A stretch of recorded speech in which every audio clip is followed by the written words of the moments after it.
So, I mean, everything on this planet is a recycling system. You know, things grow up, plants, animals, they die, they go back into the soil. The microbial system consumes them and makes all of that nutrients that were tied up in those bodies of either plants or animals available to a new cycle of plant and animal life. And that requires moisture, temperature, and a robust microbial community. And that exists, you know, a few inches under the soil, but it doesn't exist on the top of on the surface in a dry environment.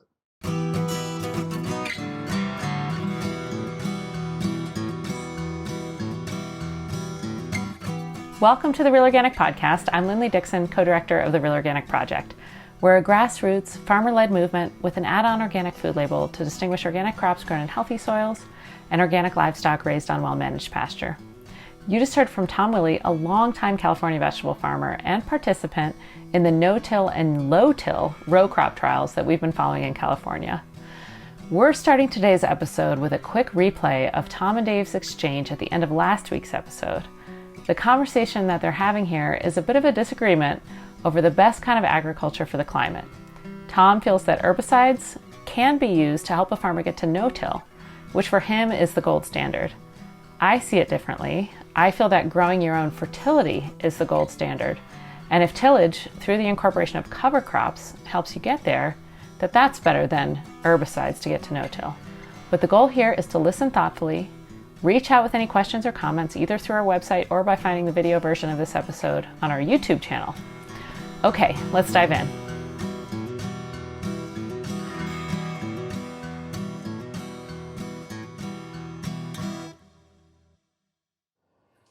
I'm not saying we can't do everything, have high productive agriculture with strictly biological systems, but we don't know enough about biological systems yet.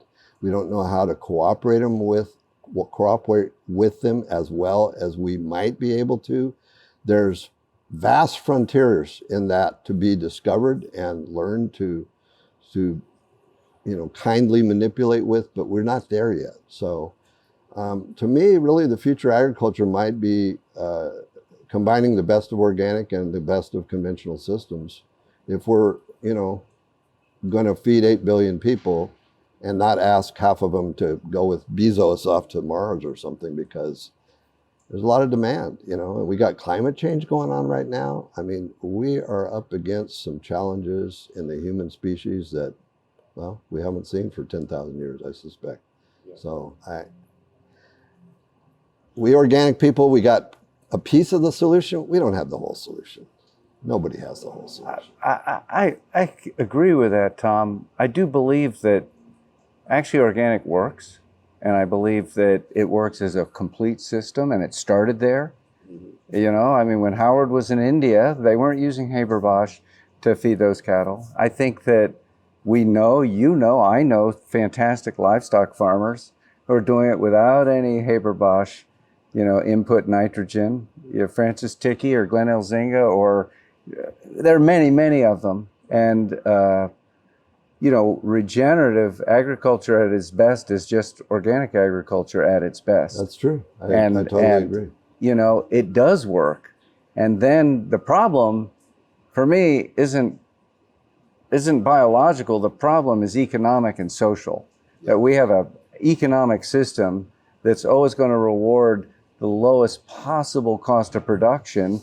And we know to do that, yes, Haber Bosch will give you a cheaper product at a price to the ecosystem.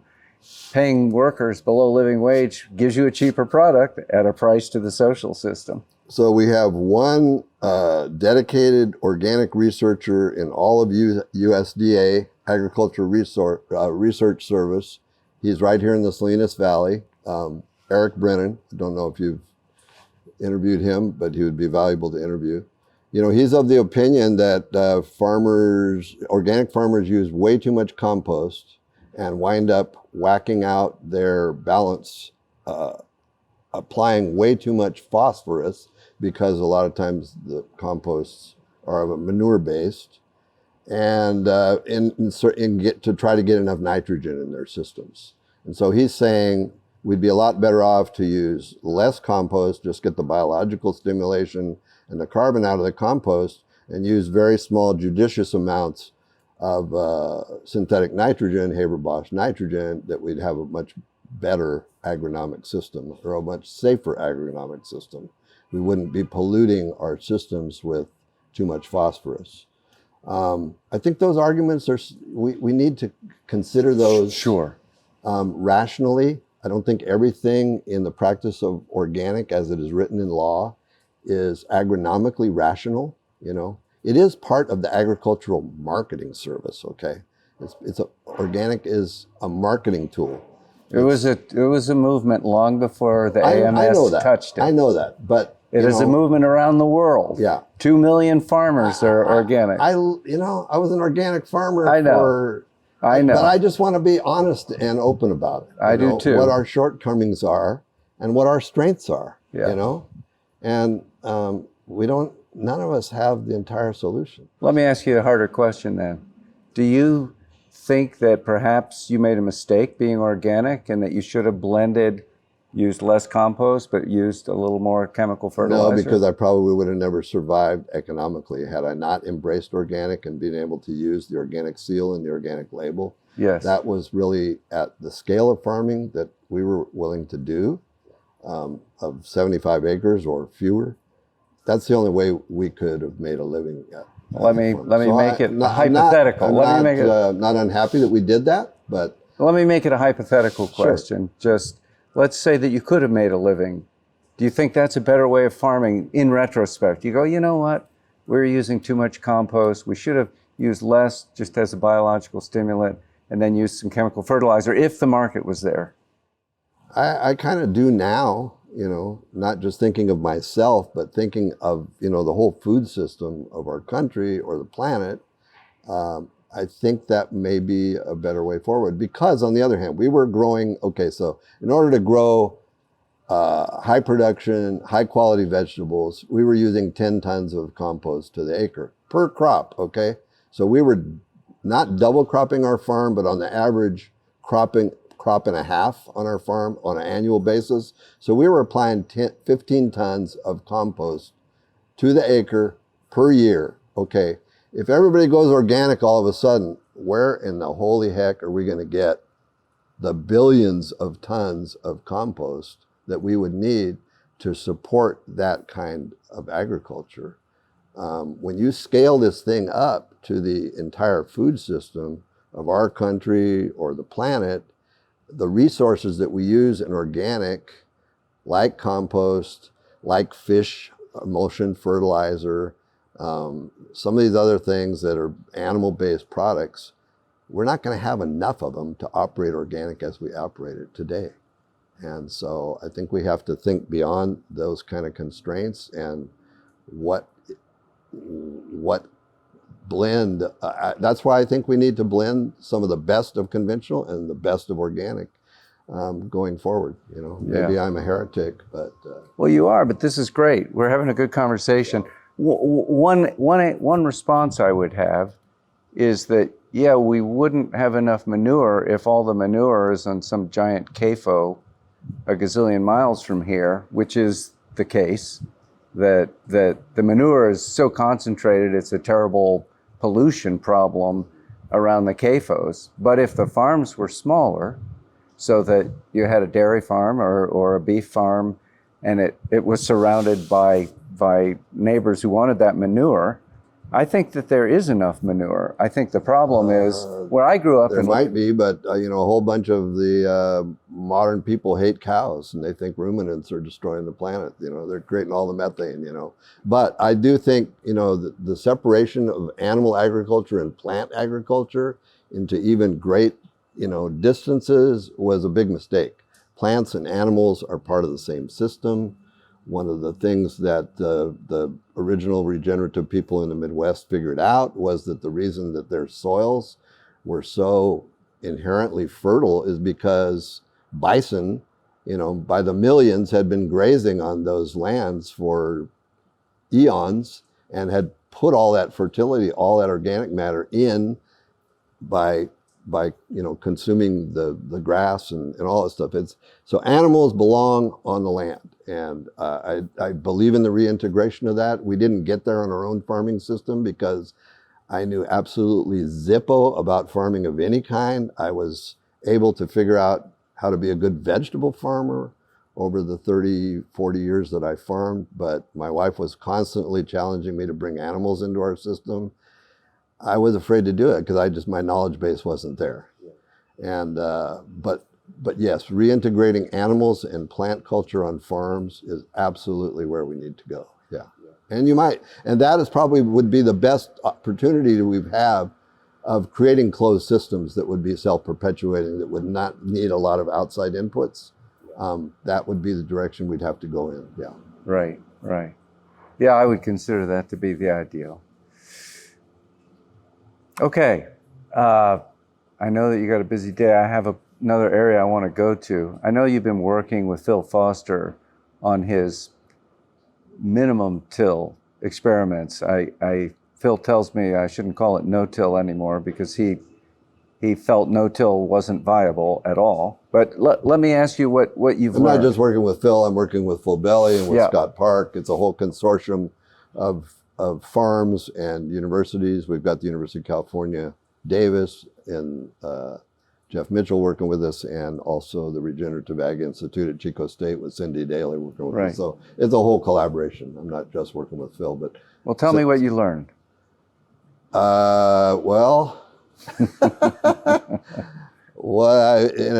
a very, very few words, I would say that we've learned that all of our efforts have been a great advertisement for tillage so far.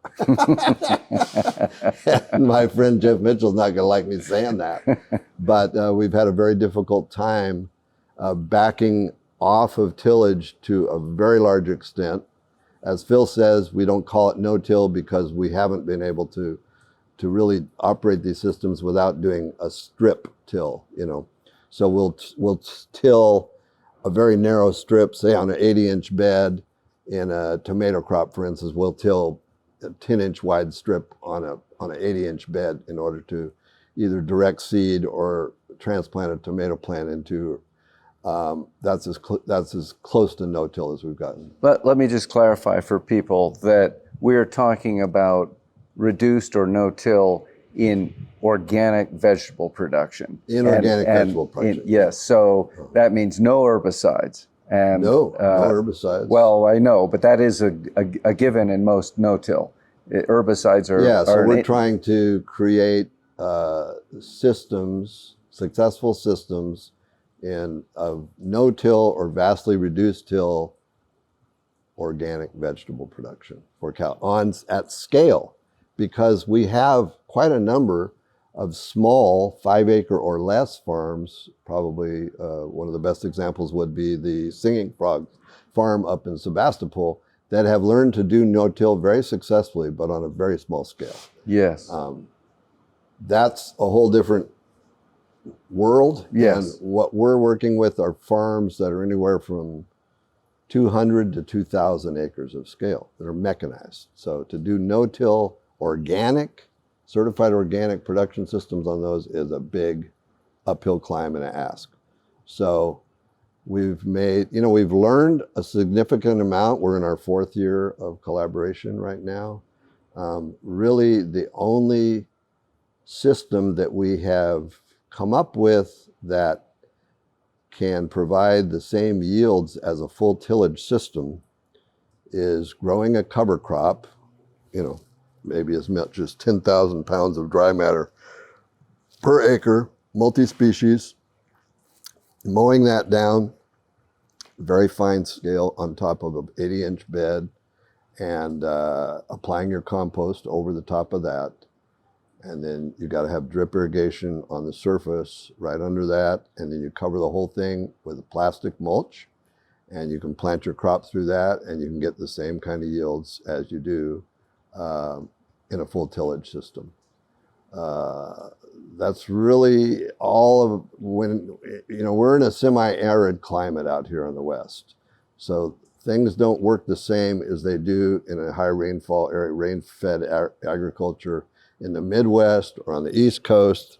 And so when you grow a cover crop and you just roll it down and mow it or kill it and leave it on the surface, put your compost on the surface, and then try to grow a crop through there with drip irrigation, which is what we pretty much all have to use out here now because of the scarcity of water, it doesn't work because that material just sits inert and dry on the surface and doesn't start to really break down very much until the next winter when hopefully you get rainfall. And so the crop that you're trying to grow through that system it's short of nutrients. We're not mineralizing the nutrients out of those inputs without tilling them under 6 inches and keeping them moist and warm all the time, and in association with the microbes that can consume them and release the fertility for the crop. So just to kind of clarify for somebody who's not a farmer who's listening to this, if you grow a green manure crop and you till it in, that plant matter, as it's breaking down, is providing a feast for microbes. Yep.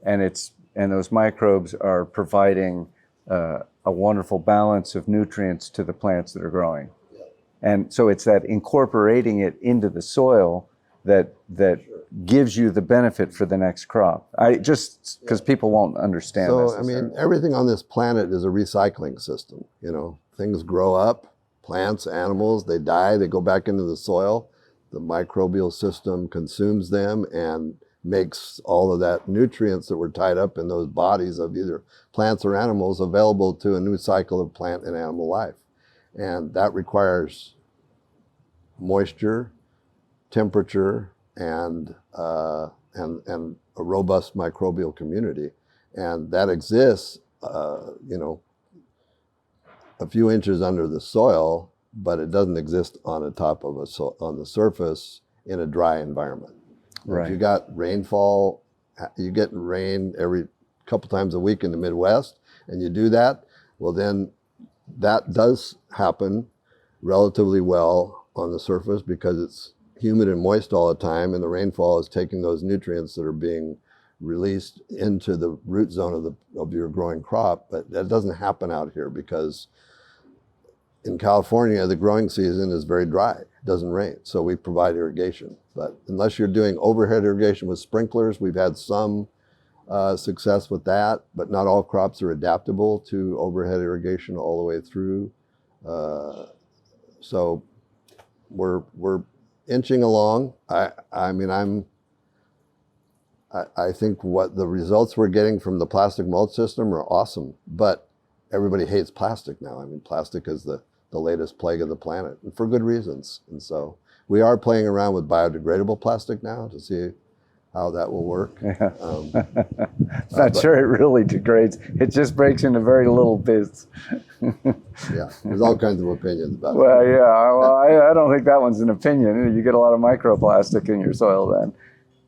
Well, it depends upon what these plastics are made of. They're completely made out of plant material. Sure, sure, yes. You know, if they're truly biodegradable products and made from plant materials, then they should be benign. No, if it's completely plant material. But we're not tilling anything in anyhow. We're trying not to till, right? So we're not going to till that plastic in. We're going to try to remove it and put it through a composting system. So that's what our hope is. But these are all just experimental things. So there's a lot of work going on, and I was out at Phil Foster's a couple days ago, and he showed me one trial and a number of trials that were very interesting. And he had his strip till, no-till, minimal till system. We can't call it no-till.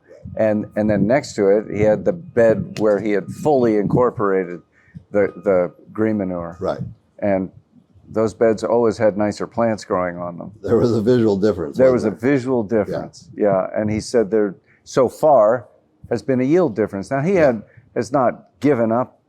He said we've only been doing this for 4 years. Well, Phil is very persistent. Yeah. And he's willing to do a significant amount of risk to try to make these systems work. And I know that I really tip my hat to Phil. Yeah. He's a pioneer. He's pushing the edges. That's right. But there have been yield costs. And, you know, if you reduce your yields, 10 to 20% in a vegetable system with all the high labor inputs we have and everything, that can be all your profit. That's right. You know, and so we really can't afford to sacrifice that 10 or 20% yield unless somebody wants to pay us a god awful price for the product, which is not happening. So we got to try to figure it out. So it's great having a collaboration versus individuals. We all started out as individuals trying to do these things, and the results were so disappointing that we all kind of quit doing it on our own. So we decided we'd create this collaboration back in 2018, and that we could get farther faster as a learning community than as individuals. And so it's been really fun and gratifying to work with such a great group of farmers and university research people. Yeah, and I'd call out that I happen to know that this particular group of farmers pays quite high wages to their farm workers and actually offers benefits. All of them have really good labor practices. Really good labor practices. So this is a case where they're not creating a profit on the backs of the workers. The workers are doing the work, but they're these are professions for the people working. So you got to have high production, high quality, high pack out in order to support treating workers well. Yeah. And so if we can't pull that off, or highly reduced till systems, then I don't know. Or an economic system in the marketing end that actually acknowledges and rewards the producers who are doing that. In Europe, there's a fairly strong market reward for labor justice, for farms that are paying a higher wage to workers and better benefits. That's kind of just starting here. Just starting, yeah, I know. So it's, at the moment, the farms that are doing that are doing it, they have to find a way to survive and do that without getting a price premium. So really last week I had an awesome experience for which I was very grateful. I was in Colorado, and we welcomed a training team from the Coalition of Immokalee Workers out of Florida to do the worker training on the first 2 farms in Colorado where they're intending to expand their efforts. Coalition for Immokalee Workers has organized labor and improved labor conditions in the Florida tomato industry, which was notoriously exploitative of workers. And they did so by triangulating the farmers, the workers, and the marketplace to all decide that we're going to lift up this labor business together. And so they've got outfits like Kroger, Whole Foods, Burger King, paying premiums for the tomatoes that they buy off of the farms that have collaborated with Coalition for Immokalee Workers in Florida to support better conditions and better wages and bonuses for the workers there. So we started that last week in Colorado on a couple of farms, and I was very honored to be part of that. So I think that possibly the Real Food campaign can maybe take a playbook out of what Coalition for Immokalee Workers has done in getting the marketplace support for their efforts, and I think that's the direction we need to go. And it's worth calling out that the organized workers spent years getting the corporate support. They weren't directly going to the shoppers. They were going to the corporations and saying, look, we don't need 20 cents more a pound. We need 1 cent a pound more from you, but with the commitment between you and the grower that 1 penny will go to the workers. Exactly. And that was a game changer for the lives of those people. And very important, and a brilliant strategy for how you create change. So I just... And it only took them about 15 years to pull that off. That's right. Those were some dedicated people who went to meeting after meeting at these corporations and marched in the streets and protested, whatever the heck they had to do. And those corporations finally agreed to 1 cent premium, and they had to get the growers to agree that 1 cent would go on to the workers. Exactly. But I thought it was Pollyannish to begin with, but the more I've learned about it, I'm really awesomely respectful of what they've pulled off, and I think it's a model Yeah, I agree. Fantastic. So I know we're running out of time, but before we say goodbye, talking about the reduced tillage, it sounds like there are good lessons, regardless of whether the particular model of a strip till works in California in a dry climate. There are, even so, the growers are learning how to reduce tillage. Yes. And still get the yields. Well, we're learning a little bit about how to do that. I know to go all the way to the strip till that we're not there yet. Yeah. But just by thinking about, well, would it be better? I wanted to call out one thing. I don't know if you know Emily Oakley. I do know Emily Oakley. Yeah, I admire them very much. They're wonderful people. Outside of Tulsa. Yeah, Oklahoma. and of course she was one of the founders of the Real Organic Project. But her farm is exceptional in that they pretty much do it with green manure. They don't use any animal manure at all. I've learned that over the last several years. Right. Yeah. They put in a little bit of alfalfa meal. Emily's always very, she's a little bit shy about it. She says, well, it's not that we don't bring in any amendments, but they don't bring in any animal products. Right. And so that means they're not really bringing in any Haber-Bosch nitrogen. Exactly. Okay.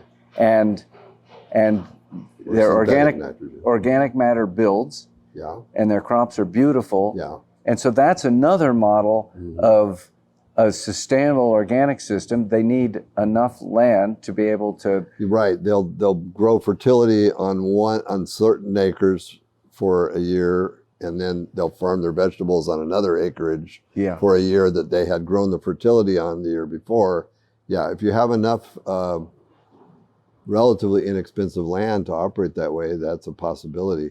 Problem in this neighborhood on the Central Coast, to rent an acre of land for high production vegetables is somewhere between $2,000 and $3,000 per year to rent an acre. So sitting a piece of land out for a year to grow fertility is a pretty hard sell in this area when you got to pay those kind of land rents. Yes, I know. It's the reason why this area might not be the answer to our problems. But I just think it's important to look at that model and go, well, you can do this, and you can do it with tillage, without bringing in compost or manure, and have excellent results, and it can be financially viable. I don't know a whole lot of the detail about that system, but I'd love to learn a lot more about what they're doing and how they're doing it. You bet. But I'm admiring it.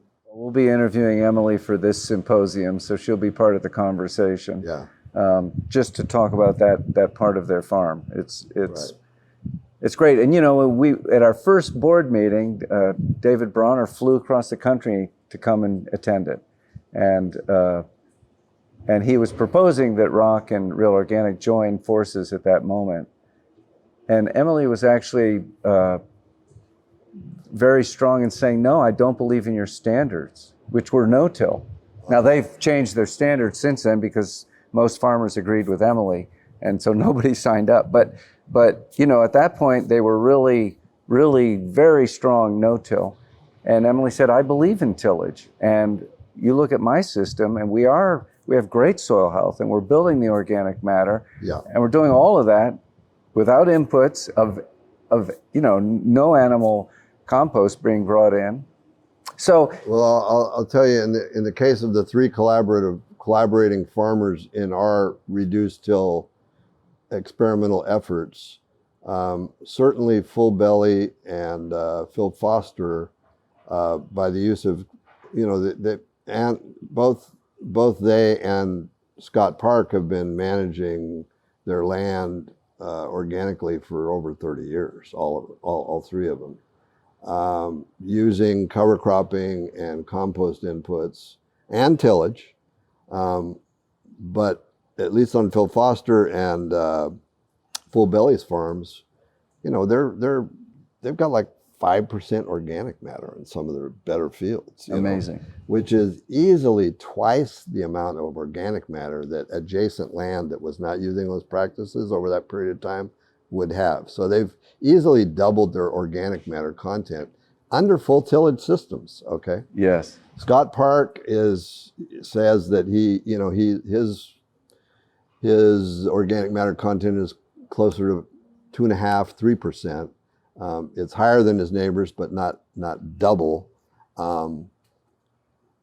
So, maybe tillage is not such a great sin that we think it is. I mean, I remember Wes Jackson from the Land Institute. He's given a couple of keynotes at EcoFarm over the years, but he's trying to change the entire grain system in the Midwest from an annual tillage system to a permanent no-till multi-species. is very ambitious. But anyhow, he did tell us that, if you're in places where the ground is very flat and you don't have a huge danger of erosion, that, tillage is probably not as big a problem as it is in the Midwest. Yeah. Where half of the soil is washed down the Mississippi River into the Gulf of Mexico over the last century. However, we do know, we set out to do two things on our collaborative farmers in the no-till project or the reduced till project, set out to do two things. We wanted to increase our organic matter, even though we had very high organic matter compared to our neighbors. And we wanted to increase the fungal aspect of our microbiological systems in the soil. Tillage has a tendency to damage and destroy fungi in the soil, which are kind of like, their mycelium is kind of like spaghetti, okay? And so every time you go in there and till, you're chopping those guys up. The bacteria don't mind because they're just individual cells, so your microbial systems have a tendency to get very bacterially dominated and fungally weak. And we know there's a lot of value in having fungal allies and in the soil, and so we wanted to both increase our organic matter, and we wanted to both and to also increase the fungal to bacterial ratio in our soils. So that's one of the main drivers of why we began this project, and the main reasons for reducing tillage or eliminating it if possible. But there's trade-offs in everything, And the folks from Chico State and Davis are measuring the fungi in the soil and seeing the difference between tillage and no-till. We're attempting to do that, yeah. Those methods of measurement can be challenging and expensive and not always, conclusive, but we're attempting. Yeah, I guess my question is, you made a bold statement just now, and is that based on research or is that based on a theory that the tillage? It's based on a lot of research, not just on our farms. Right. So there's a lot of research is going on everywhere all the time. Yeah. That if you till a piece of ground, you won't eliminate the fungal population, but you don't eliminate it, but you're setting it back. You know, it's kind of like the three little pigs who blow the house down, and then you say, "Oh, I'm sorry, I did that. Please rebuild." And it's amazing how well these systems do rebuild, and how good of crops that we can pull out of these high tillage systems. But I think we understand soil biology to a deeper extent now, that we know that if we could be less disturbance, could use less disturbance, we would have significant values come out of there. And part of this is the nutrient cycling. So if we want to get away from synthetic fertilizer and inputs, we have got to basically build up these biological systems to an awesome degree. We know now that plants can actually take microbes into their roots. It's a phenomenon called rhizophagy, I'm sorry. And they can actually deconstruct the microbe, the bacteria inside the root, and extract nutrient from the microbe and send it back out into the system. There's so much that we don't understand. The life of soil under our feet is as complex as the stars in the heavens, and it's right there, but we can't see it, and we can now characterize it because we can sequence DNA. We know that there's, as many as from 10,000 to 1,000,000 unique species of bacteria in our soils and thousands of species of fungi in our soils, and they're almost overwhelmingly all beneficial, but we don't know what their roles are. We never named them. We don't know what they do or what they can do. And so we're just in the process of discovery of that. It's so new that we just don't have a handle on it. It'll be many generations of human existence if we persist to understand even half of it. So, but it's a new frontier, and if we can continue to collaborate and cooperate with that, we might be able to establish a permanent agriculture.